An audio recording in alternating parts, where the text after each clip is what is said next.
Into esiyenzekile ke la ukuthi umnumzane lo uBhebhe ube omunye wama clients ami.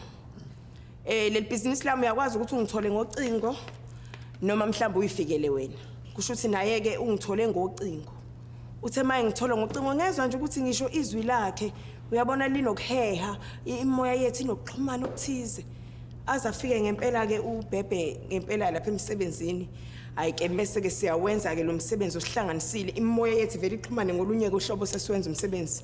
Ngibone nje nentshebe yakhe kisho ukukhuphuka ibuyele endaweni ikhuphuka ibuyele endaweni ngabona ukuthi cha ngempela uBhebhe uthokozile. Kuthe mase kufanele ke akhokhe wase engizela nezindaba zokuthi nginawo mhlawumbe umshini wokuthi siswipe ngaxakeka ngoba phela mina ngisebenza ngocash. Waba umuntu ohambayo ke othi ingcona vele ayoyikhipha leyo mali. Hayi ke ngimlinde kuBhebhe, Bhebhe ubula, Bhebhe uyabuya, Bhebhe nangu lutho uBhebhe.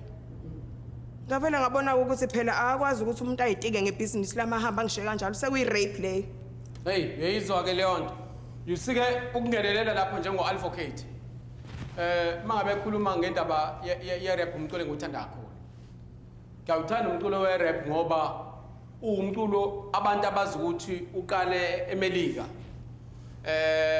Indoda kaBeyoncé iyawushaya lo mculo. Ebese kuthi ke no Zulu Boy bayawushaya, oNyovesi bawushaya, nomfana wakhe. Yabona no ko. Bonke labantu ba umculo lo othandekayo. Kodwa isenzo esenziwe uNtshebe lo uPhutbe sibi kakhulu. Ngizocela ningambizi ngoBhe enkantolo nimbize ngegama lakhe liphelele uBhebhe. Okay.